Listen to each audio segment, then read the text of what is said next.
And the most important thing was just done. I pressed the record button.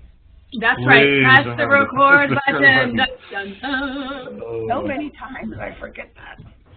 We have forgotten it. It's been dramatic in moments. I have like Post-it notes that I put on my computer. Press record. Press record. Well, I started putting it on the opening slide like this one so that, oh yeah, it's being recorded. There we go. Can we make this bigger, Freeman? My Wayne Dyer quote from My Good Earth Tea says, "Do it now. The future is promised to no one." Take that as motivation. Right. Let's see here. Nobody's promised tomorrow. That's right. Oh, I'm a winner. Tag, you're it. Are you a winner? Is everybody a winner? Who said this? It says, tag, you're a winner. You're it. No? I need my glasses. I need glasses. I don't even have glasses. I need my glasses. I can't read it. Oh my gosh. All right, folks. Well, I have 10 o'clock, so we're going to rock and roll. Thank you again for joining us for this JPIA webinar. And just a little bit of background. So this is an initiative that was set forth by our executive committee for us to reach out and try to help our board members with some training, education, information. Especially important now. We had elections in the fall, a lot of new board members. So we're partnering with Group to Team Leadership Solutions to bring you a few presentations. Some of you may have seen Freeman Michaels here present at our conference in San Diego at the end of November, and his partner in the organization, Susan Leahy. So they're going to bring you this webinar today, Group to Team, creating that cohesive board. Especially when you have new people joining, a little more challenging sometimes for everybody to sort of mesh. So they have some great insights and techniques and tools that you can take away and start using immediately. And just a reminder, as you can see on the slide, they will be with us again on February 19th to do Robert's Rules Made Simple. So a little more technical about Robert's Rules, but also it all relates to building that cohesive team. Yes. And then they also have a special offer for you all. So I'll just give you that tease, and then they can let you know about that as the morning goes on. So please welcome Freeman and Susan, and I'll let them introduce themselves. All right.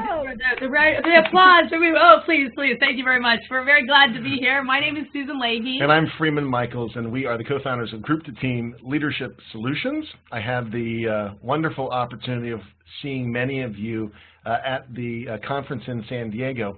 What we're going to do today is a little bit of a refresher for some of you who saw it already. We're going to go back over the material, obviously with Susan here supporting me. So let's get started. Yeah, and to give you some context just about from Group to Team and Robert's Rules Made Simple and how these two entities kind of fit together, Freeman and I really hold that your boards need to strive to work together to achieve the experience of team, because if you do that, then all of a sudden you're going to get more work done and you're going to actually enjoy the process more. But there's a lot of boards, and Freeman can attest as the president of his school board, there's a lot of boards where you spend your entire year in this energetic struggle of what we call group. And so we're hoping that this information will support you in thinking more dynamically about how to set your boards up for success so that you can handle both the people side and the process side of meetings. So from Group to Team really is about supporting you in managing the needs of your board members so that you can generate more of the experience of team. And when we come back in our next webinar, we're going to be talking about the process side of meetings through our Robert's Rules Made Simple program, which will really set you up for success to speak the language of meetings. And I'm going to add one more context piece. So this program, our first level program, operates at the level of the individual. Yes. Because here's the trip cord. A lot of times when you talk about team, people are like, well, I'm committed to being in team, but other people aren't. Exactly. And we want to kind of dispel that. You know, that story, there's no I in team, there is only I in team. Yeah, because I'm sitting right here. And I'm sitting right here. And so what we want to do is create a space where there's a common cause, but it's each individual supporting that space that then generates it. So when anyone's withholding and waiting for someone else, that person actually is generating group. So yes. We'll talk more about this, but let's get going. All right, so let's get going. I think we have the slides, so we are going to move forward here. And welcome to From Group to Team. And it really is about how do we create more cohesive boards. And we want to introduce this to you as a concept that we think is really great for board development training. And one of the things that we invite your board members to do is to get really curious about their mindset when they're walking into their various interactions being a part of the board, whether it's a committee meeting or a board meeting or it's an individual interaction.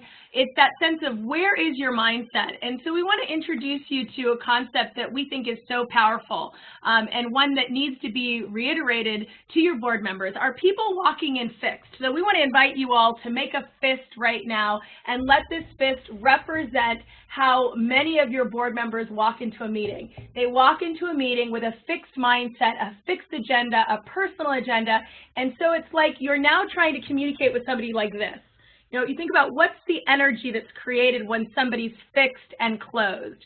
You know, and I would invite you wherever you are, even though we can't see you right now, to go ahead and make that fixed mindset and see what happens in your body. Yeah, when we did this in the room, I asked people, how do you feel when you're holding on tight, like to your good idea or the way you think it ought to be done?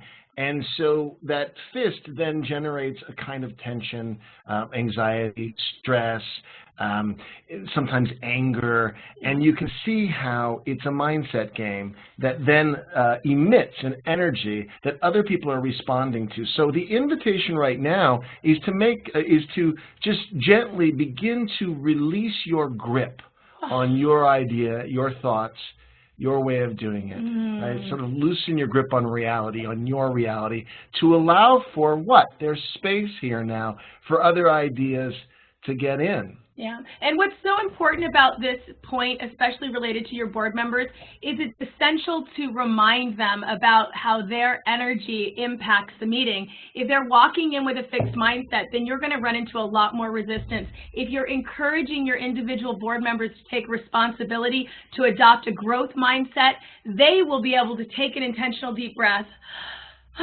open up, and maybe be a little bit curious. One of the pieces that Freeman and I talk about related to board members and also working within teams within organizations is that your job as a board member is to influence as well as to be influenced.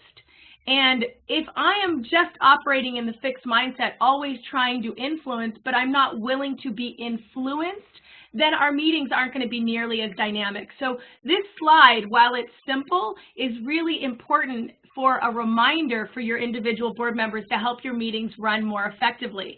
So in order to encourage your board members to move from the fixed mindset to the curious or to the growth mindset, we really ask you to use a noise. And that's this during your meetings. You know, it's that sense of inviting people to really just get a little bit more curious. Instead of coming up with answer, answer, answer, answer, defend, defend, defend, defend, which creates resistance, we're now engaging with each other from a space of curiosity. Now I'm going to ask a question because we're talking about curiosity. How many of you would like your board members to be a little bit more curious? Now, what kind of energy would that create on your boards if you're inviting people to ask a few more questions before they make their statements? So again, we're talking about making that shift so that your board can be more effective, and one of the great ways to do that is for people to take ownership of their mindset. So the is the space creator. It creates the space. What's interesting about that noise is it's a lot like the sound om, which is what people do when they meditate. And people who meditate will tell you that the om creates space for them internally between sort of the stimulus and their response, right? We say in that space is your freedom to choose your response. So we want to create space so we're not reacting all the time. And I'll give one tip because as Susan mentioned, I am the president of the school board, the chairman of the school board, I should say. And people come in fixed and people like their good ideas. And so my job sometimes is to make the noise. I'm listening to their good idea and I go, I think that's a really good idea. I want to create the space for some other people to share their ideas as well. So I'm actually, I as a leader and a mentor am kind of showing how we create space so other ideas can come in. Yes, and I would say, do not underestimate the power of having this type of conversation with your board members. transparently and overtly, rather than believing this conversation is something that people should just know. If you can collectively sit down with your board, give them some type of collective training that asks each individual to take ownership of their mindset, oh my gosh, imagine what can open up in your board meetings. Absolutely. So when we were working together in San Diego, we put this slide up because the idea is, what is your intention coming in the room? Yeah. What are you consciously creating in this session? How are you showing up? A lot of times we have a default way that we show up, a sort of unconscious way where we're observers. We're not active. We're not participating in choosing how we want to show up and how we want to engage.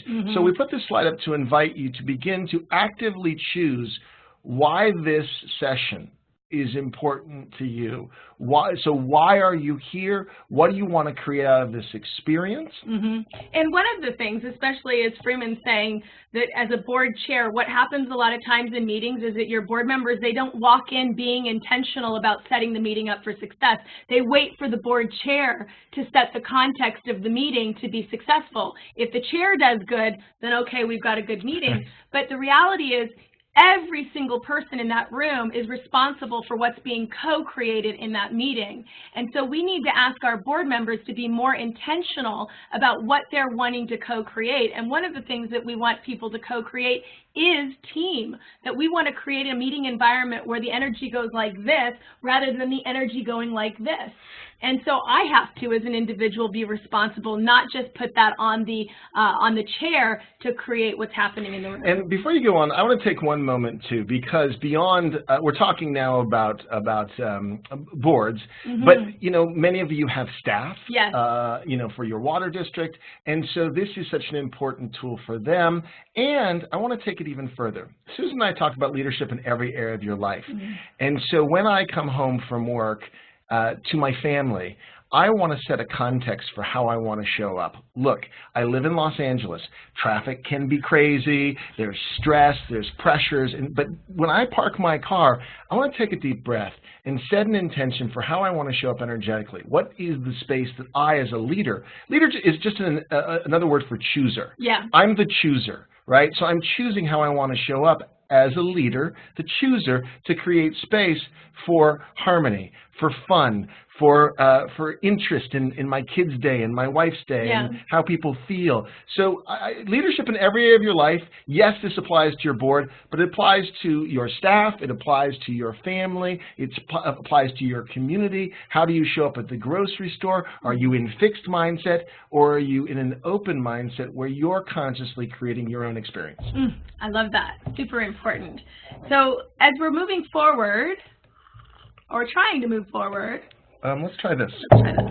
No? Hold on for just a second. Our slides are, we'll do it a different way. There we go. There we go. So let's talk a little bit about group, because the reality is when your board gets elected, they come together, and really your board is a group. A group isn't negative, it's normal. We'll talk about that in a moment, but we've all been in groups where we've experienced dysfunction in that group. Right? So I want you to just think about this related to your board. What do you think or feel or experience when you're in a group of people on a board who are just looking out for themselves, where personal agendas prevail, where people are just trying to get their individual needs met and they're not thinking about the whole? What is that board experience like? And I would venture to say we've all been in meetings like that, and they're very painful. You're wasting time, you're wasting energy, and you're wasting life. And the reality is there's lots of boards that spend their entire term stuck in group. And what Freeman and I really want to initiate in the conversation we're having is the opportunity for your board to look at itself and ask the question, hey, are we being group right now? Because what we're going to reveal in a moment is that there is a better operating system, and that I, as an individual, am responsible for generating that. And I love the little bubbles, because they're little cues that you're in group. We need to look successful. Someone screwed up. No one wants to work around here. This should have been done by now. We have to fix this right away. There's this way of naming, this is often the realm of complaining. Yes. And we'll talk more about complaints and how that works. When you're complaining, you're in group. Just know that. And when the energy is outside of yourself, it's someone else. There's a blame element, or there's an excuse element, or there's a story about why something's not working. Not because you're a bad person. This is, again, very normal. We do this as human beings. But there's a way to shift the energy so that there's the possibility of team. And that's what we want to talk about next. So I want to just see by a show of hands, how many of you have ever been in a meeting? So go ahead and you see the little raise hand button down there in the left-hand corner of the screen. How many of you have ever been in a meeting and then you have a meeting after the meeting to talk about individuals in the meeting? How many of you have ever had that experience? Okay, just by a show of hands. There we go, the meeting after the meeting. The meeting after the meeting. What I would say to you is that that's a real indication that your board is stuck in group. And that while it lets off some steam the meeting after the meeting, it's not necessarily moving you in a direction that's going to help you be most effective. So we're going to talk about that a little bit. Now, we want to just give you some pictures. Yes. Excuse me, I'm sorry to interrupt. So I got some feedback that they're not seeing the slides move. They're still on the front page. So just to make sure, would you go up to view, and the drop down says to synchronize. Okay, so give me one moment. I'm going to go view. Synchronize for all. Synchronize for all. Yeah. That hopefully will fix it. Is that working now? I see it changing, but I did get an email from Well, let's do this. So show of hands, how many of you see the slides changing? Okay, so we're now moving. That's all right, good. Fantastic. That's enough beats. Okay, we're very good. All right, good. All right, high fives, everybody. We're moving together. We're all moving together. We're moving. Thank you for that, Patricia. So what we want to introduce to you is the concept, because one of the things that Freeman and I really love about what we've created from group to team, not only when we're doing board development training and supporting boards and being more effective, but really working within organizations to build a culture of team, is that we want to make this language simple and accessible. So we're going to start with, am I being group? And when I'm in a group that's really just being self-directed or focused on self-interest, it creates a resistance. The other side of that is, am I being team?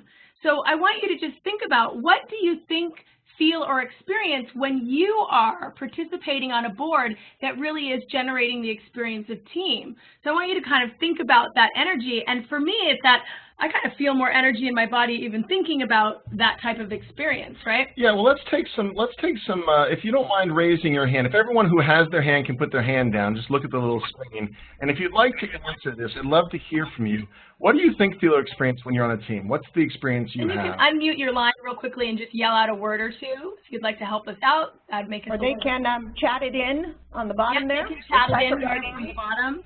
Okay, let's just see here. I'll do my drop down. So if you can either type it into the chat section, or if you could just real quickly unmute your line and just share, what do you think or feel or experience when you're on a board that's actually working together as a team? Ready? Go. Helping us out here, a couple people typing in synergy. Synergy, I love that. Possibility. Possibility. What else? Accomplishment.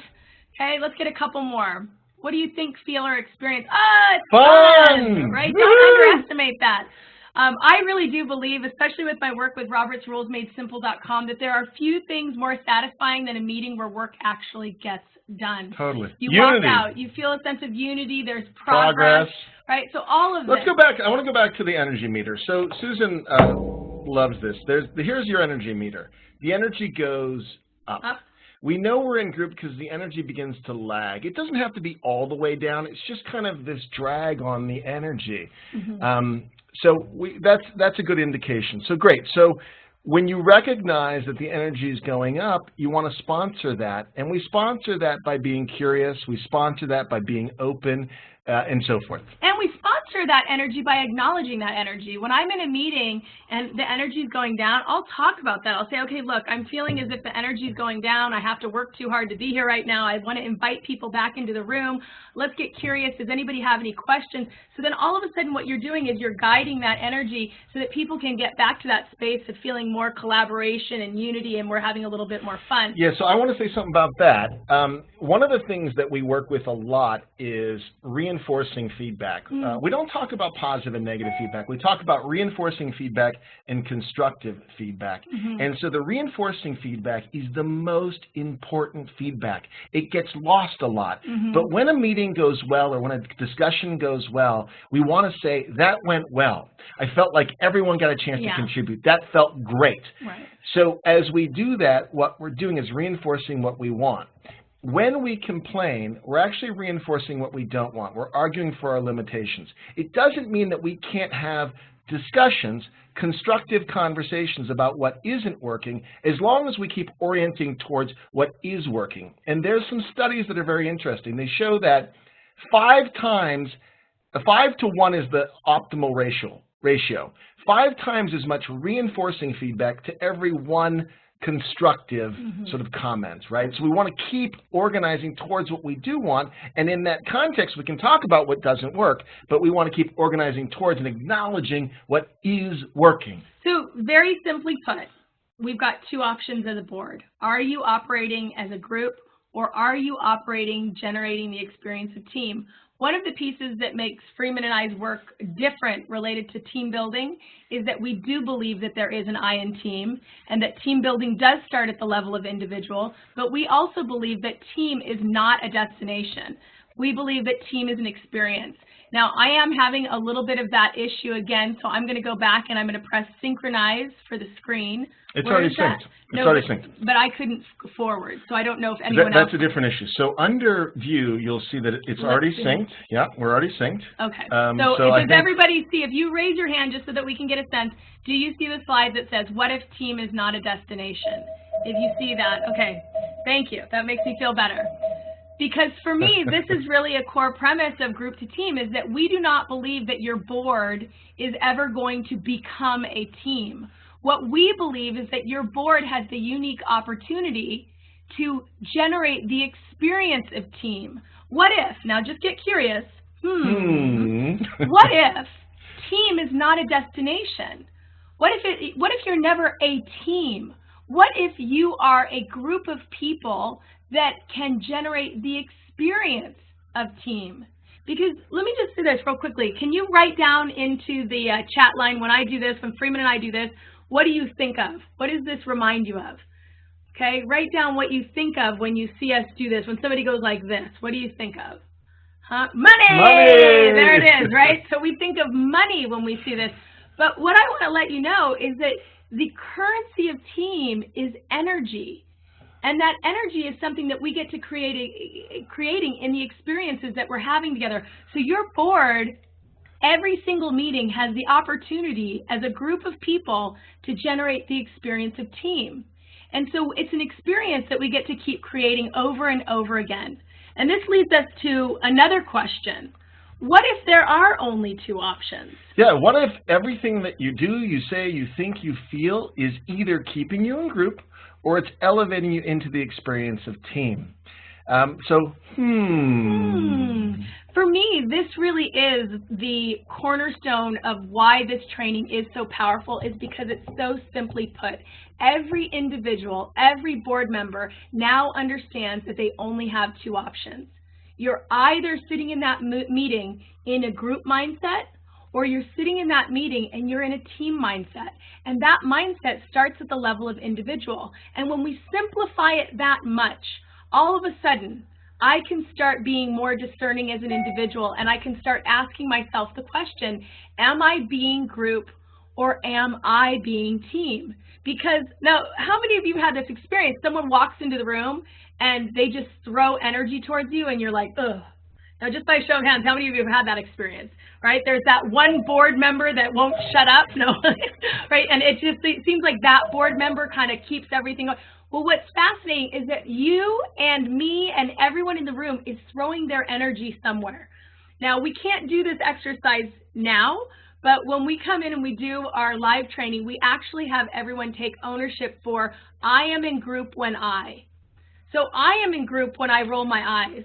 Yeah, I'm in group when I check out. Yeah, I'm in group when I'm defensive. I'm in group when I get confused. That's like my defense mechanism. I'm confused. Can I chat that in? Do you want me to chat it? Sure. I love it. A piece of paper. What is it? Can you chat that in? How do you do that? Chat it in.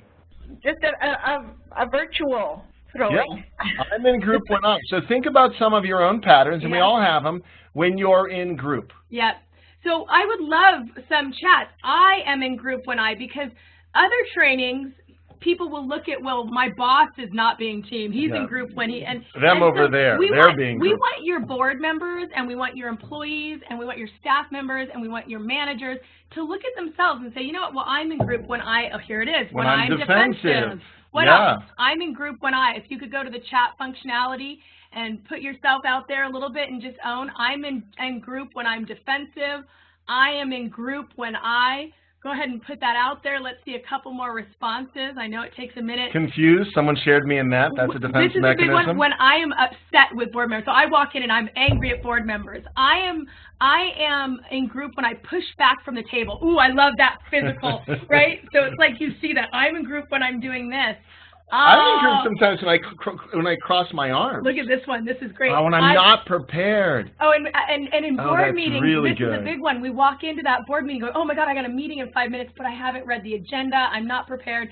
So I sit in that room hiding, being defensive, being in group. This is a big one. So this exercise, even though we're doing it virtually, is really powerful because we're giving each of the board members the opportunity to kind of out themselves. And this conversation is foundational in really having people pull themselves back to the table because they're recognizing, oh, I'm being grouped right now. So taking personal ownership. So we're throwing energy. We want to talk a little bit about what group is. Yeah, group is a default setting. So looking out for self-interest isn't negative, it's normal. I mean, there may be negative consequences, we get that, but everyone does this. So it's a default setting, it's a starting point, it's a pattern. You know, I talked about complaining is an expression of a group, and sometimes in my wife's family, might be my family too, but her family in particular, there's a kind of thing about complaining. Like you get together at Christmas and there's all these people sort of complaining about whatever they're complaining about. So it's a bonding mechanism. The problem with it is the pattern is group. So look, there's a lot of things about this that, again, we all do it. We want to be right. We want to convince.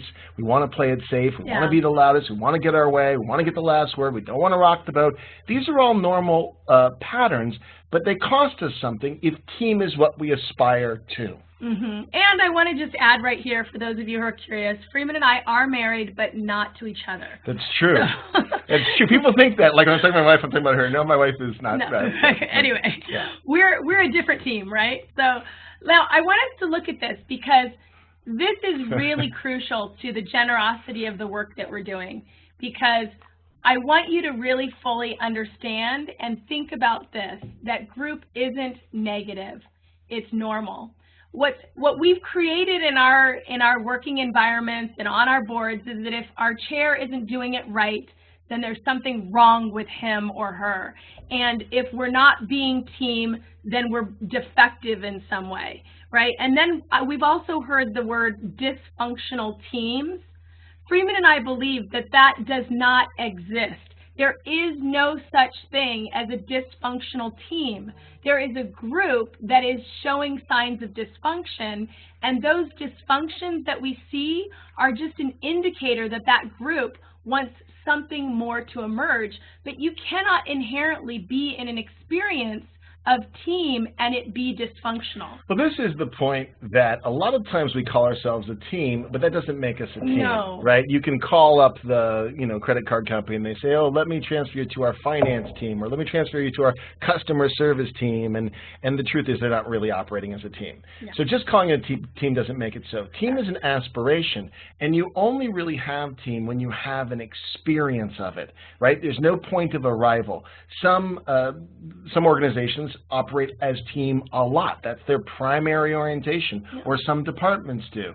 But it's always an aspiration, and that we slip in the group, it's a default setting. Yeah, and what that does is now, if one day I'm having a real group moment, pushing myself from the table, which I might some days, then all of a sudden, your employees, your board members can become a more generous offer to enroll that person back into generating the experience of team, rather than being critical that you're not being team. Because the fascinating thing is, when I'm being critical, when I'm pointing fingers, when I'm telling people they're not doing it right, I actually am being group. And so team is a generous invitation. So well, and I want to say something that Susan said earlier. When everyone gets to fill the buckets in the room, yes. in other words, we do board development or within organizations, we work with teams, divisions, departments, across the divisions and departments. When people kind of fess up, oh, I'm in group when I do this. Yeah. What it does is it humanizes the situation. Hugely. Because again, we don't want to make group negative. It's normal. It's just that we prefer team. Yeah. That's it. So every time we orient towards team and we have that experience, it's like, yay, that feels better. We prefer that. That we slip in the group? Of course we do. We all have insecurities and yes. self-doubts. We all want to control sometimes or self-protect. We get into grudges. We get petty. We have past hurts. I mean, this is normal stuff. Yeah. But the awareness is that that stuff isn't going to get us to what we prefer. Yeah. That's it. Yeah, and I love this because it's the most generous conversation. Freeman and I are actually working with a CEO who's he's the chair of his board of directors, and one of the things that we're providing him is a script of how to speak in the language of team during the meetings using Robert's Rules of Order. So you don't have to check your personality at the door. And the word that I really want you all to hear that Freeman just said, you don't need to check your humanity at the door. Your meetings can be fun. They can be really about including people, and they can be, and in our opinion, your meetings, whether it's a board of directors meeting or if it's a team meeting in your divisions, your meetings are your best team building activity. Right. Well, so I don't want to jump ahead, but we have 3 reflections yeah. of team. Meetings are one of the big ones because it's where everyone comes together, yeah. right? Something a bit more organizations and less to do with the board per se, but your meeting is your team building activity. Yeah. That's where you get to interact and really practice this stuff. And what we find is when we improve meetings, the morale across the organization goes whoop. That's the noise. Whoop. All right, everybody take an intentional deep breath in wherever you are. We want you to embody this conversation and really just say this if you can out loud. Group is not negative, it is normal. Go ahead and say it. Group is not negative, it is normal. So all of a sudden we're normalizing the experience. It is our starting point, it is our pattern, and now we want to inspire and enroll people to earn the right to call themselves a team. So we want you to hold that team as an experience, as an energy. Right? Give someone a little energy, right? That's what it is. As an energy that we're creating is a choice. It's an aspiration. It's a practice. I love this word, practice, practice, practice. And it is a commitment. And it's one that we would love your board members to individually make. I am committed to generating team in our meetings. I'm committed, and so then all the other ways, I'm committed to showing up prepared. I'm committed to listening. I'm committed to being open to other people's ideas. I'm committed to cheering for whatever it is. You're then activating by the practice the way that you're showing up to support and sponsor team. And again, the activity that we do in person is really dynamic because you see the difference between group and team. We actually take the group bucket and we go around and we let people just throw their energy right into the group bucket. But what we do with the team bucket is we put it in the front of the room and we require everyone to get up and come and put their ping pong ball into the bucket, and it's I generate team when I. So we're going to invite you to do that in the chat functionality. I generate team when I. So when do you create team? Go ahead and put that in the chat functionality real quickly here. I generate team when I listen. I generate team when I'm open. I generate team when I ask questions. What are some of the responses? Yeah, ask questions. Thanks, John. There it is. What are some ways that you generate team? We could have a few more responses. This is so important. We I want participate. Input ideas. Yeah. Input ideas is, I love the word input. It's just input versus arguing to be right. Yeah. You know, there's a distinction there. That's right. When I'm curious, just when I'm curious. Yeah, right. Because here's the thing. When you start to acknowledge, keep acknowledging. When I ask questions, actually listen to the answer. Oh, I like that one. So that's so honest. I mean, I'm sometimes dogmatic in my thinking. I sometimes ask questions, but it's not really a question. So that's so real. Yeah. I generate team when I ask for the opinions of others. What's your opinion? What's your thought or idea? But I don't interrupt. Yeah, when I'm quiet, when I take myself too seriously. When I don't take myself. Yeah, what we're doing right now is each one of you is drawing a distinction. You've drawn a distinction about how you show up in group, and you're drawing a distinction about how you show up in team. And now we're at choice point. I recognize that I generate team if I listen, if I'm open, if I ask other people to contribute their ideas and thoughts and so forth. So now you have something you can tangibly do. You can leave this webinar today and go right there and have the experience of creating team or the possibility of team, the space where people can meet you, and watch the energy go. Woo! So this isn't theory. No. This isn't like, well, I went to this cool webinar, it was interesting. No, you leave today. And you have a choice. And you have a choice. That's right. And you can recognize even at home, am I being, grumpy? Am I being right? Or am I asking questions? Or offering, some input as opposed to demanding that people listen to me. And I have to say, I love using group as an indicator in your board meetings if you have a training opportunity. So if you're ever in a board meeting and nobody's participating, that's group. That's group. When you're in a board meeting and people are being defensive, that's group. When you're in a board meeting and people are making personal attacks, that's group. None of that is negative. It's normal. It can have negative impact if gone unchecked. Right. But we can use it as an indicator of, oh, we have a training opportunity. And the reality is your board members are not just about how do I use Robert's Rules of Order to get through the agenda. It's how do I use the process and the people, really leverage the people in order to get more work done. Yeah. Your meetings are your organization's best team building activity. And I'm going to go ahead and model this. Yes. So, for example, sometimes conversations in our board get heated.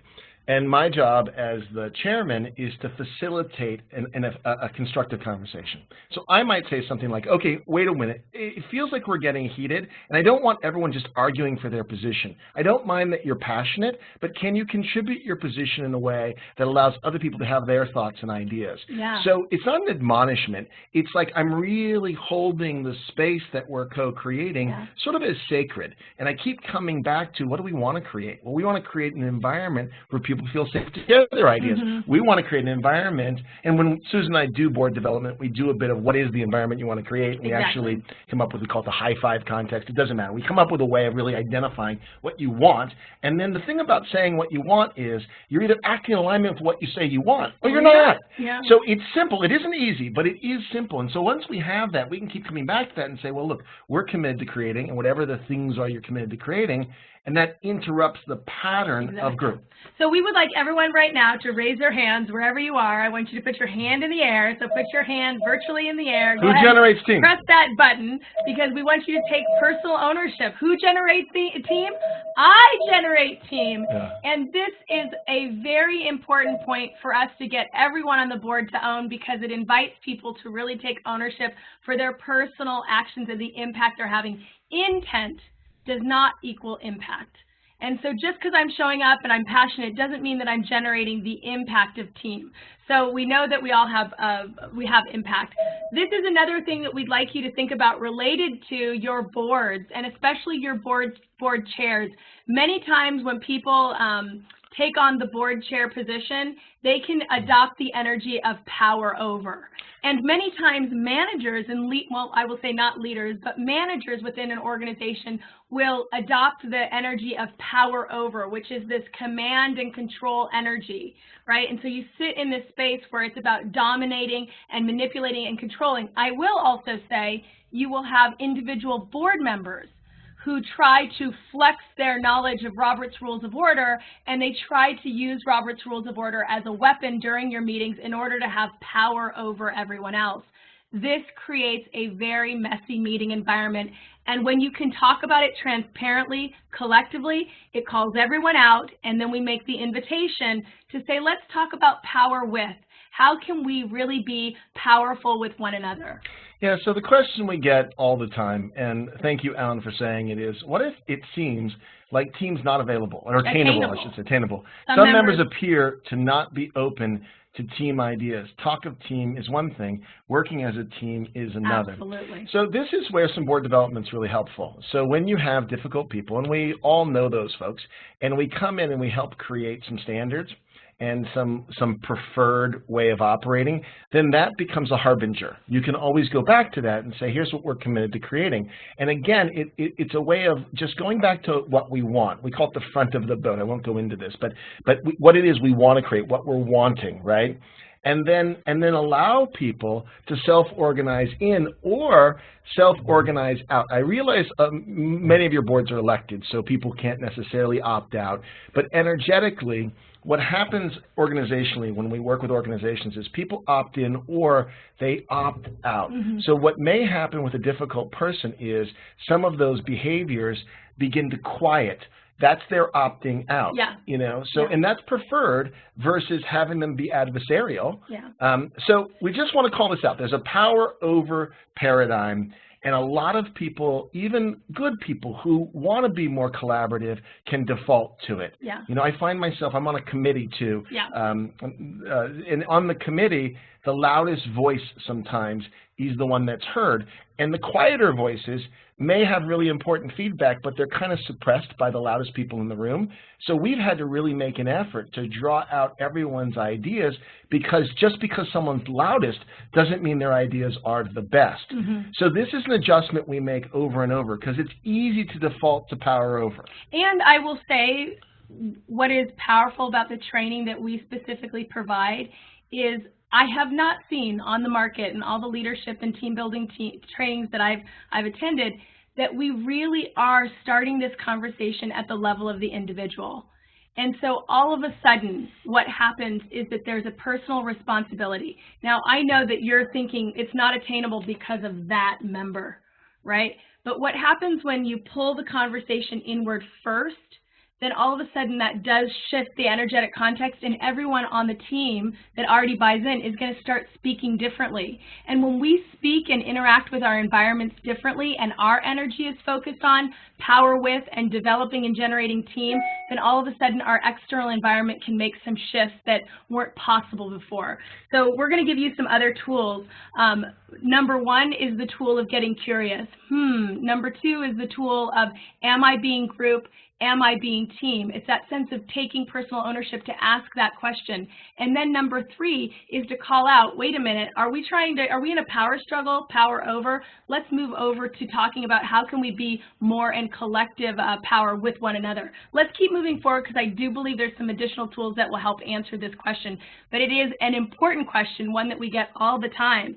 One of the tools that we use is really that sense of how do we invite ourselves first to step fully into being team.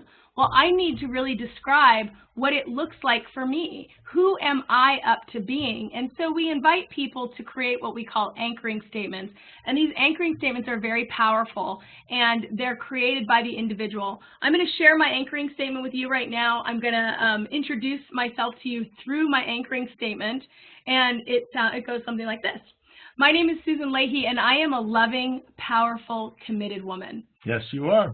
And Freeman? And my name is Freeman Michaels. I am a joyful, creative, connected man. Yes, you are. Thank you. And I want to tell you why this particular exercise, which actually Susan and I did many, many years ago. We were in a workshop together, and then we've kept it because it's a brilliant tool. What happened is, so my whole life I recognize I've been labeled. You know, people have sort of said, this is who you are. But I had never to that point ever said, this is who I am. In other words, I never labeled myself. So these three qualities, and we invite you to consider three qualities, and you can put in the chat box what your three qualities are. So joyful, creative, and connected. Right? Connected to purpose, connected to sort of an inner knowing. Those three words, that's how I want to define myself. Now, don't get me wrong. I can be petty. I can be a schmuck sometimes. I mean, there's all those ways that sometimes I show up that way. But my choice is, thank you, very kind. My choice is to show up as joyful, creative, and connected. I'm going to give one more piece. I also sometimes create an anchor for specific situations. So Christmas just passed. Going into Christmas, I love my family, but there are sometimes dynamics that aren't great, and some folks who I find a little difficult. My intention showing up is, I am a joyful, I am a loving, powerful, no, I keep doing it. Take a deep breath. Hang you got on. it. Because it's super. I am a kind, loving, open-hearted man. There you go. I love it. I'm a kind, loving, open-hearted man. So going to Christmas, I remind myself of who I'm committed to being. And then that becomes my context. And then in every meeting with those difficult family members, he can step into who he's Who am I committed to being? So this exercise is one that we encourage all of your board members to actually do. And then we take it one step further. We actually encourage you to start your meetings with everybody being in their anchor. So you have those people who aren't in alignment, who usually show up in resistance, really owning who they're up to being. And it's like, if I'm sitting here saying I'm a loving, powerful, committed woman, it makes it that much more difficult for me to turn around and make a personal attack on Freeman. Totally. I'm going to have to rethink about how I'm showing up in the room. So again, we're giving you the broad strokes of a larger training. So we need to move forward so that we can kind of let you see all these things. But the anchoring statement is a very powerful and simple tool to get people energetically, hello, that's where it is, in alignment to start generating the experience of team. Listening is a big piece. We talk about this, that most people are operating from two modes. They're either talking or waiting to talk. And this is interesting, even in the work that Freeman and I do, we've gone through, we've shared this material, but our commitment is to keep listening to one another so that we're not just stuck in a tape of what we're saying related to any individual slide. So we really want to be in that space of curiosity, in creation, in possibility, living outside of example. And when we're listening, just waiting to talk or just really talking, then we're not really actively engaging. And in our meetings, this happens a lot. Yeah, and I'm going to be the first to fess up that this has been a real challenge for me because I find myself getting hooked on my good ideas. Yeah. And so for me to kind of put the clutch in on my knowing, just to pause my sort of thoughts and really listen has been a real discipline for me. And it doesn't begin and end. I find myself getting sort of like, I can feel the energy and I have to sort of breathe and go listen, because most of us are listening in this way where we're listening to be right. Yeah. Right? We're listening when we're waiting to talk. And we're caught in this sort of automatic or reactive listening, right? We're listening to confirm our opinions or beliefs. We're listening to confirm our judgments. And what happens is we're filtering out anything that doesn't fit with our belief structure. Yeah. And now really hear what Freeman's saying, because to me, this is it right here, that we're only listening for what's inside our own belief structure. And when that's our listening, we can't ever create anything new. And I want you to think about your boards. This conversation is so crucial. If you're at the beginning of your newly seated board, to have a conversation like this and to get some skills around how are we really listening to one another will fundamentally shift the way that you debate, the way you discuss, and the way that you vote on issues. So this one, I think, is really, really important. And there's a simple term for this, right? The person who doesn't listen is that person who is what? Closed-minded. Mm-hmm. And what we want to be is more open-minded. And the way we do that is we practice listening. And the best way to practice listening is, Now, this might be a little bit, I don't know if it's politically incorrect, but I'm going to share it as my experience. Freeman's like, oh no, where are we going? So it took me marrying a Canadian to realize how American I am. I don't know if that makes any sense, but I'm going to share with you. The one thing that I found is that we Americans, and I'm lumping us all together, so hold this gracefully with a big grain of salt, is that I have found that we are really great at sharing our opinions. You know, you go to dinner with a bunch of Americans and we all have stories, and I'm going to tell you my opinion. And that's not negative, that's normal, and it's actually a lot of fun. You go to dinner with a bunch of Canadians and oh my gosh, they're talking about questions, about other things happening, and they're asking your opinion, what do you think? And it took me marrying someone outside my culture to realize, wow, I really am not listening in a way that's going to elicit a conversation. I'm just kind of telling stories all the time. I'm giving my opinion all the time. How many of you are in a board where people are just giving their opinion? Anybody experiencing that and not necessarily listening, right? So we've got a couple of hands that can resonate with what I'm saying. And look, that can be fun. I mean, we like our stories, right? We go over story after story. Let me tell a story, then you tell a story. Well, this is my point, is that something exciting can happen when we kind of pause that, you know, because again, we're just repeating the stories we've already told in order to keep the environment safe and stay in the known and stay in our sort of box, as it were, but that won't get us where we want to go. Yeah. One of the things that I feel is so important and powerful, and this is what this slide is about, is that listening is a leadership dispute. Yeah. Really great leaders are really great listeners because listening has the power to empower people, right? Great leaders listen in a way where people feel seen, heard, understood, cared about, and so forth. And when you feel like whoever the leader is in a given situation is really caring about you, then it creates a level of engagement. Yeah. We know this. And so collaboration is about everyone feeling seen, heard, cared about, respected, honored. And so when a chairman of a board or a leader within an organization, that's right, holds the space, this kind of space in their listening, it raises other people up. They get confident, they feel energized, they feel like they want to contribute more. So again, we have this opportunity to identify how I can, as a leader, be a stand for team. Yeah, and I want everyone to put their fingers up like this because this is one of the things that, especially in heated discussions, if I tend to be someone who shares my opinions, what I'm wanting to generate, especially in team, is I want to generate peace. Right? I don't want to create more resistance. I want to create peace. It's not that shallow level of peace where we're all S&M, smile and nod. This is real peace where we can then collaborate and trust and have innovation. And in order to create peace, I need to ask 2 questions before I make any statements. And so now we're giving you some tools. Am I being group? Am I being team? Am I fixed mindset? Am I growth mindset? How do I generate a little bit more peace? Maybe I need to ask 2 more questions before I make any more statements. These are all physical cues that we're giving to your board. And I love that quote, focus on being interested instead of being interesting. There's another quote I really love too.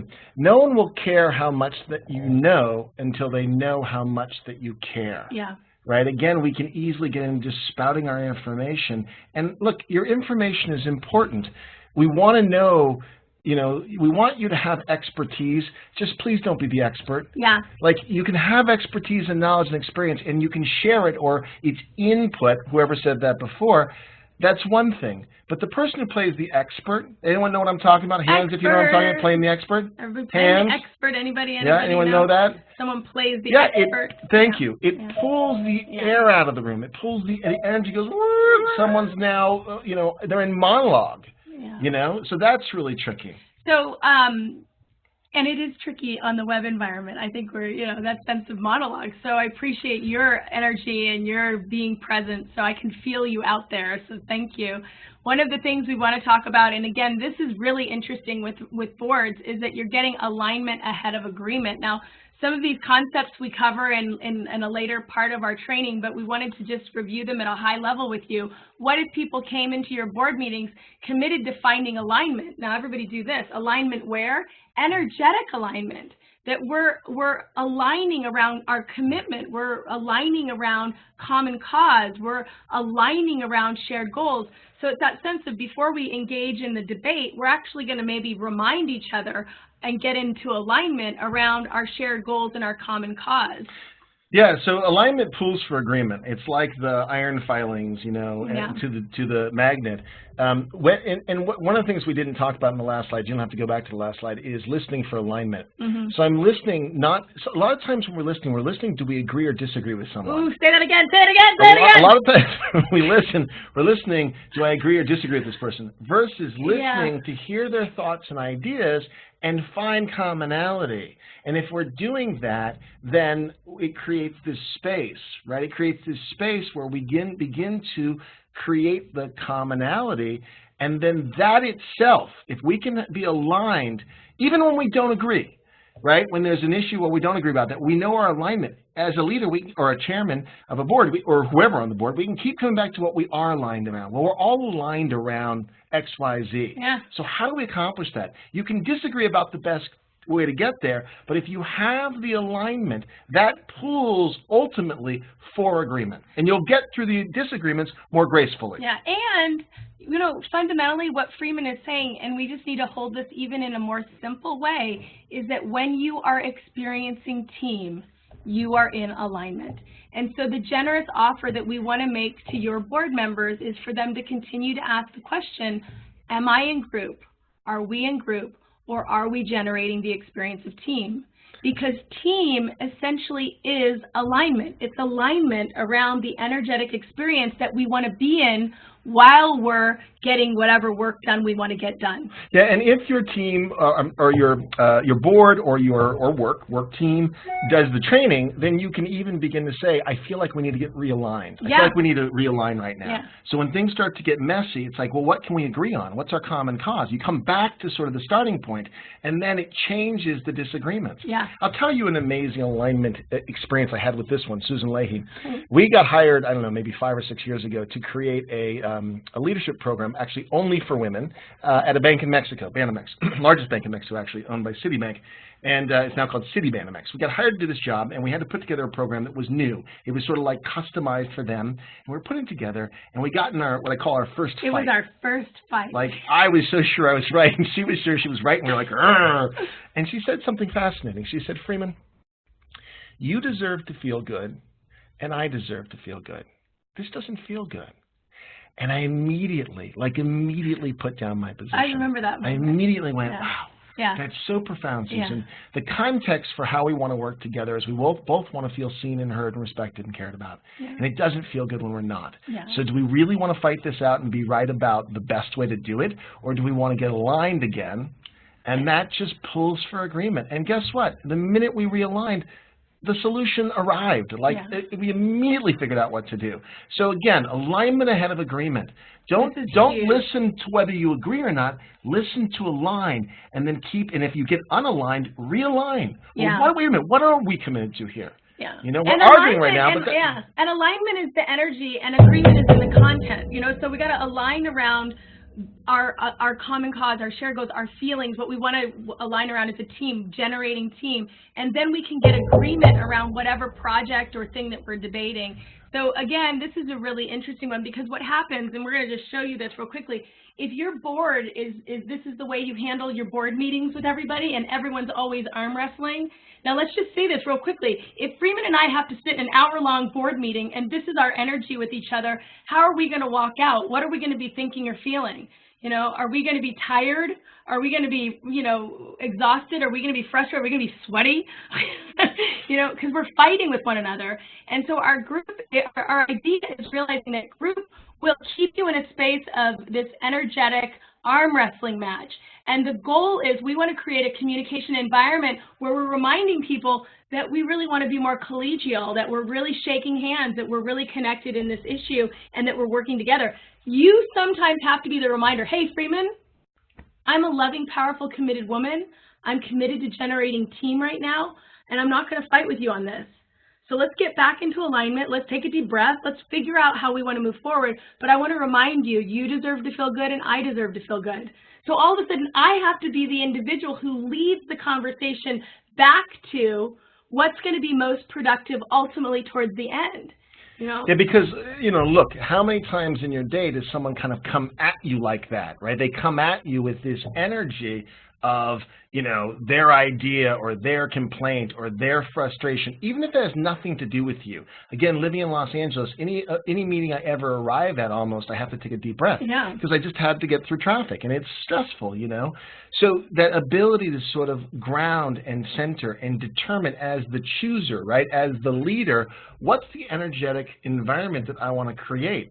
So my job when someone's coming at me energetically is not to match their energy, it's to set the context, to set the energy, and that's where I bring it down to alignment. That's where I bring it back to how can we find space? Yeah. How do I shift the energy? So I'm like almost like jumping out of my chair, because for me this is the most powerful conversation, when you can arm each of your board members with the awareness that they are the ones who really are in charge. I generate team, and now no longer is it someone else's fault. I'm driving where this conversation is going, and if I can get myself back into the alignment of team, me, remind myself I'm committed to generating the experience of team.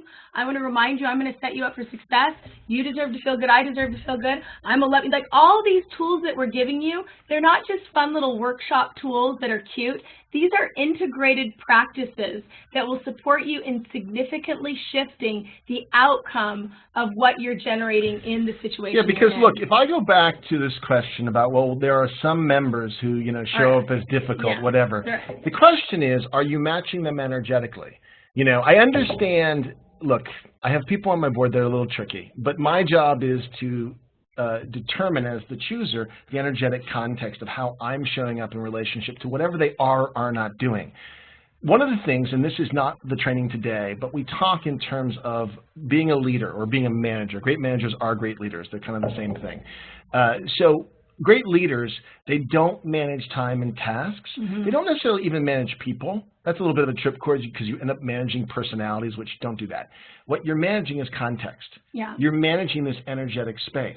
So again, through your listening and through your inviting input and through your including and the way that you power with manage, you're not managing time and tasks. You're not managing people. You're managing context. Yeah, you're managing energy. You're managing energy. If you stay in the resistance, then you're not managing the energy. The energy is managing you. And it starts with your own energy. That's right. You're managing your own energy and intention when you walk in the door.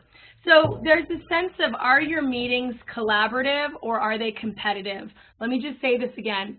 Are your meetings collaborative or are they competitive? And this is really important for you to think about it because energetically you want to get into alignment with the energy of collaboration.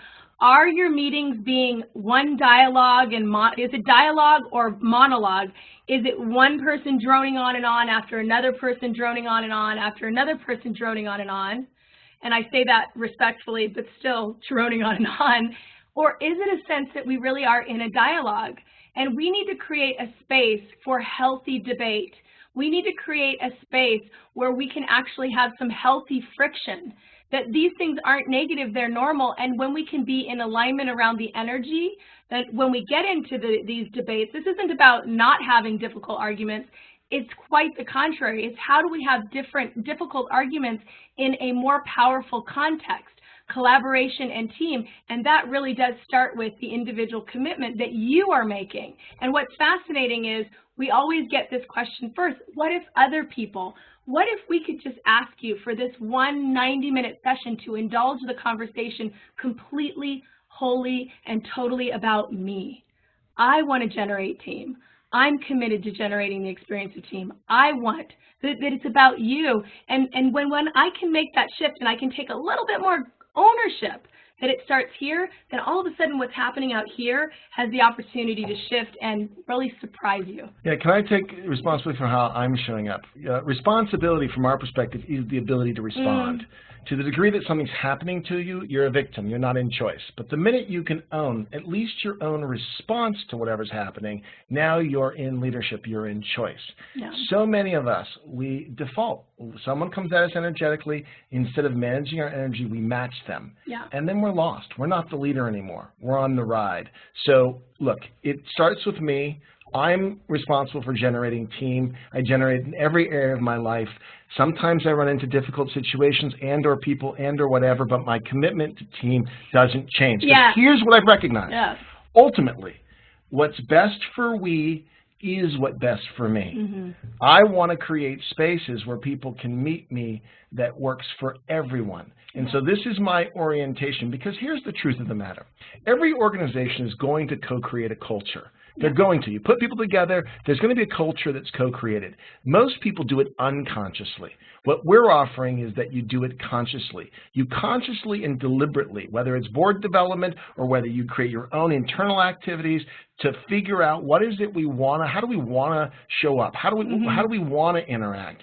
And then you set that as the goal, and you keep reminding and reminding and reminding yourself and each other of what your commitments are. And when we fall out of what we want to be or who we're committed to being, we just recommit. That's it. And now instead of scolding and being angry, we just say, oh, well, we're just defaulting back into group. Let's generate more of the experience. It feels like we're out of alignment right now. So I want to share. I want to get back in alignment. I want to share a personal story. I want to get back in alignment. And this is about my husband and I. We have businesses together and babies together and a whole lot of life together. And one morning, I was really right about something. That's never happened. Right? So I was really right about something, and I was no longer interested in what we were co-creating. I was not thinking about what was best for us. I was just stuck in me being right. I was really stuck in the group bucket, and I was in the group bucket because I was right. You know, and I walked down the stairs, got in my car, and I had to go drive to work, and I was going to go motivate people and teach them how to communicate. All the while, it was so transparent to me about how I was so stuck in group. And really, I was energetically arm wrestling with my #1 teammate. And I was not being a good teammate that day. I was really wobbling. And he called me and left a message during my training. And I remember this energy of like, oh, I can't wait to listen to this, because it was going to build my case against him even more, right, no matter what he said. But when I got on the phone, he said to me so generously, he said, Susan, when you get home, we're going to talk about this. We're not going to fight about this. Because whether you like it or not, you and I, we are on the same team. And he said the words 3 times, team, team, team. And what was amazing is that he allowed me the dignity of choice in that moment by reminding me about the commitment that he's living into. So he wasn't critiquing my behavior and telling me I had to do anything different. He was taking a stand for what it was and where he was wanting to operate from. And now I had the open door to now join him in that space. And I got to take a deep breath in, and he gave me the dignity of my experience so that I could choose what it is that I want in my life.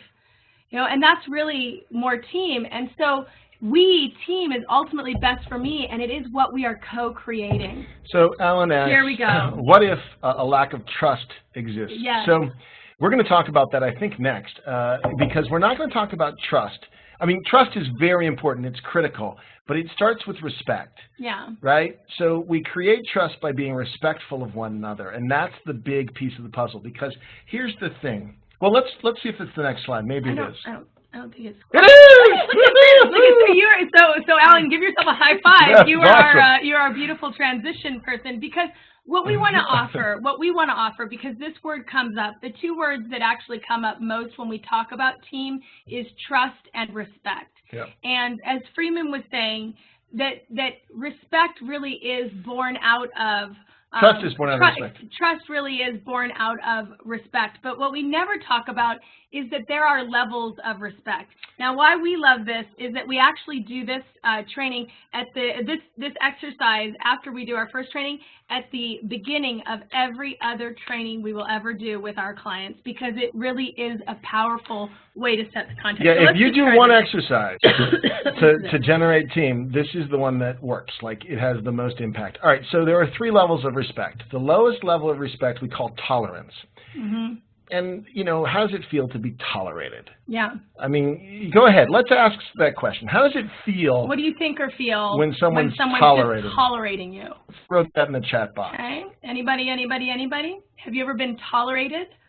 Okay. Yeah, they're just tolerating. Okay. Low. It feels lowly. Slowly. What else? Maybe even demeaning. What else? Rejection. Okay. What diminished. Else? Okay, this is big. So these are some big words. Unappreciated, condescending. Yeah, this is it. So here's the thing. Tolerance is a really important level of respect, because people can have profound differences and still live together, right? We have this in America where people have different religions and different belief structures. Thank God tolerance exists. Right. Thank God that level of respect exists, that we're willing to tolerate people who don't think like us or whatever. Yeah. Can I also say this? But it won't get you to team. But let me tell you this. Some days, the only level of respect that I have for my children is tolerance. It's the only level I can get to. And I would say, again, it's not negative, it's normal, but it isn't the level of respect that's going to generate trust, isn't going to generate team. But I will tell you, it's the level of respect that has kept me out of jail, right? And right, that's true. It is the no, it's totally true. I mean, I have teenagers, so some days, like, I'm white knuckling it. All I can do is like, all right, I'm tolerating, I'm breathing. What's my empowered response to what's showing up here? Yeah. And sometimes the empowered response is tolerance, but tolerance allows for differences. And it allows groups to be groups. Yes, it's fine. Right. So the next level is civility. And this is a really interesting one, because this one we get trapped in, because civility is good manners. It's holding the door, it's smiling and nodding, it's saying the right things, and it's playing this role of civility. And you know what? Civility actually feels a little bit better than tolerance, right? And again, none of these are negative, they're normal, because group isn't negative, it's normal, but tolerance and civility will keep you stuck in group, and it will not foster the experience of trust, a high level of trust, the type of trust that really will generate the experience of team. Yeah, the only way we get there is through what we call high regard. And, you know, high regard isn't like sicky, it's not Pollyannish. No. Sometimes high regard requires me to say something. We don't call it confronting, we call it carefronting. Yeah. So we always lead with a generous intent, meaning if I'm in a situation where she said something I didn't like, I would have, if I'm holding in high regard, I need to say something. And then what I might say is, Susan, I care about our relationship, and I don't want there to be any confusion between us, so I want to talk about what you said yesterday. I don't know what you meant, but here's what I heard, or here's how I took it. So my high regard, there's a rigor to high regard. Listening is holding someone in high regard. All of the ways that you fill the team bucket are high regard. Yeah, remember, Kevin, we had someone in one of our trainings who, he walked into our initial training and he was so angry, he could just sell the tension. And he's a VP in the organization, so he's at the VP level. You have some employees and managers that just walk around tense, and what I love about this program is you can see it kind of helps them just relax and open up and melt away some of that tension. When we presented this, he stood up and said one of the most profound things. He said, oh my gosh, it was an epiphany. He said, oh my gosh, I can disagree with somebody and I can hold them in high regard. Like, he really got this shift. And what I want to say about the level of respect that is high regard is that if I am not holding myself in high regard, meaning that I'm generating team in my thoughts with myself, that I'm being my best teammate to myself, then it's very difficult to hold others in high regard. So this practice is really about applying love here to myself so that I can reflect that back to others. And this is the level of respect required, but it's not required from anyone to you. It's first required from yourself to others. Okay? So yeah, because one of the big lies about civility can be very dishonest sometimes. Yeah. Sometimes we're playing nice with people, but we're not being honest with them, and it's disingenuous, and it undermines trust. So high regard is a big step up. And what I want to say about respect, you know, there's this sort of lie, just like there's no I in team, this is another one similar to that, is that people say, well, you have to earn my respect. That's nonsense. Respect is not earned, respect is granted. So I'm going to say that a little bit lighter because some of you might be having a reaction to that, because for years and years and years we've been taught that respect is granted. So what is earned, thank you. Yeah. But what would happen in your life if you adopted the idea that Freeman just presented? That what if respect is something that you grant? That it's something that, because I am committed to generating a different experience in my world and I'm so committed to generating team, and I'm committed to having fun, and I'm committed to feeling good, that I'm going to grant respect to people around me. That I'm doing it. So now it's a more empowered experience rather than you need to respect me, something that you're demanding. Right? This is interesting. I hear this a lot of times in resistant conversation. Well, you are not respecting me. And there's this energy in which there's an expectation. But if I can reflect it first, then all of a sudden it creates a different dialogue. Right? And this is a challenging one. So we do an exercise where we have everyone stand up and make this commitment. I'm committed to holding you in high regard. The reality is there's going to be some days you're just tolerating the people around you. That's not negative, it's normal, but are you standing in the commitment of really choosing to hold the individuals around you in high regard? Well, and we keep resetting it. So yeah. We go into... Commit and recommit. We're committing and recommitting. So we're always committing to holding each other in high regard as an exercise when we work with organizations, that they begin to really recognize that in the moment, are you holding someone in high regard, or are you stuck in group? Yeah. Not because you're doing anything wrong, because that's normal, but it's not going to get you what you want. Yeah. So if the idea is you want to develop a really strong team experience, then what choice do I need to make? What's the quality of my listening? How am I showing up? Am I willing to say something difficult? Am I being honest? Mm-hmm. You know? Yeah. So let's take an intentional deep breath in, because I want to honor that Freeman and I are sharing a lot of broad concepts, I know, with very little interaction. So I want to say thank you for your listening, right? That's the most important thing. I'm feeling you on the other side of this camera. I want you to know that these concepts, we invite people to pull them into their boardrooms. So we invite you to fundamentally shift the way your meetings are run. We invite you to start your board meetings with everyone saying their anchoring statement. We invite you to end your meetings with the levels of respect. Bless you. Thank you. Which is a risk because it's changing the pattern in which you show up in the room. Most people in meetings are able to show up and hide because they just walk into the room and sit in their seat and they wait for the chair to do everything. So what we really encourage you to do in your board meetings is to initiate a dialogue and a commitment from your board members at the get-go of their meetings, providing this type of training, getting everybody to speak a common language, and then integrating some of these practices will absolutely shift the alignment or the context or the energy of your meetings so that you can get more work done. So we want you to say real quickly what comes off the top of your head. Everyone open up your mics and say, what does that say? What does First that say? response. Can anybody say what they see? Open your mics and say, what does it say? Can anybody open their mic? What do you read when you first saw it? Anybody want to help us out here? We'll hear your voice. Let's see if we can invite anybody in the room. I know some people might be in their offices. Okay. How many of you just... I'll go ahead and they've been set up with their mics muted, so let me unmute all. And okay. Can answer your question. So when you first saw it, what did you see? Go ahead and say it.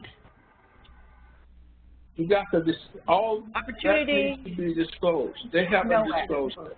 Okay. Nowhere. Opportunity is nowhere. Okay. No, let's don't get there yet. Okay, so let's go ahead and mute the lines. Yeah, mute the lines. Patricia, please. Raise money. Okay. So opportunity is nowhere is where we start. And what's fascinating about group is that group and group isn't negative, it's normal. It is the starting point, and we tend to start by seeing the negative. And again, that's not negative, it's normal. If I'm in a dark alley and somebody's walking swiftly in my direction, I don't sit and pause and say, oh, I'm in a dark alley. Someone's coming swiftly. I wonder what kind of, no, I'm like, no, that person's going to hurt me. I have a reaction. I think the most negative thought, and I run my way out of there.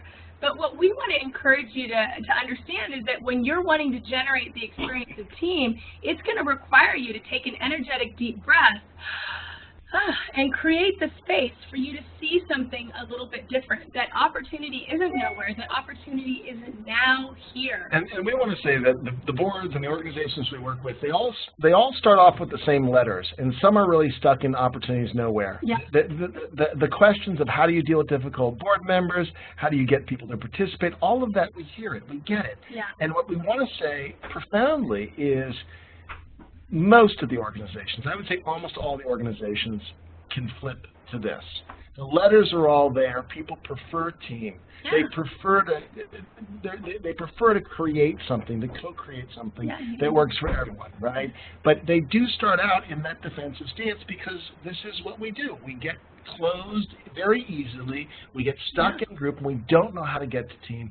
And so that's what we offer. And I want to just reiterate, because the way that Freeman's saying it is great, but I want to say it again, is that even once you get to team, the journey is to get there again, and to get there again, and that's what's fun. Yeah. Is that team essentially is an experience, and guess what? My life is essentially it's an experience.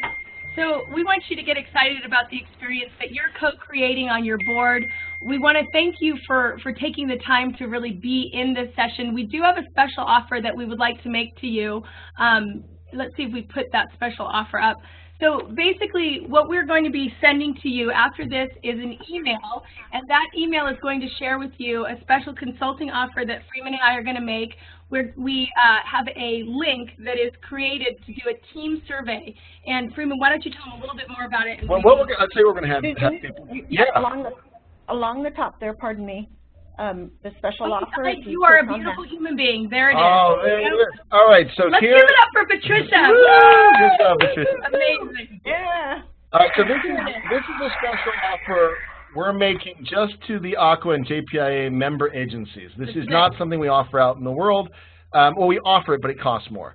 So what we want to do is we have an assessment survey that we send out to clients, and they take the assessment survey. we create a report for them, and then we consult with them about what things they can do to generate more team. In some cases, you know, a series of sort of minor adjustments can have a major impact. We give them some tips and some tools that they can do without us. Of course, one of the options is to bring us in, but even without us, we can give you some really great tips about how to shift the dynamic within your organization. So we've made this available. It's $249. Again, it would be a lot more. You contact us. It says info@grouptoteam.com. That'll go to Sally in our office, and she'll connect you with us to get this special offer. Just please mention that you are an Aqua JPIA member, and we can set you up with this.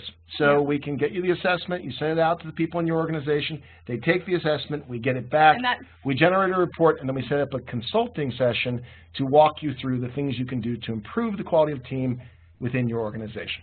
So we want to say thank you, and again, we want to remind you our next webinar with you is going to be talking about Robert's Rules Made Simple, but it really is about how to use Robert's Rules of Order as a team-building tool to continue to support your boards to run more effective meetings. Well, Susan and Freeman, thank you so much for great information. I mean, I just feel so energized to use some of these things from the to really being conscious and thinking about when I walk through the door of a meeting, you know, how am I showing up? What is my intention? And the whole energy in the room, and trying to continue to raise the energy in the room and not let it be deflated. So challenging, but obviously there's some techniques to use, which we thank you for. So let's all give them some applause. Woohoo! Thank you.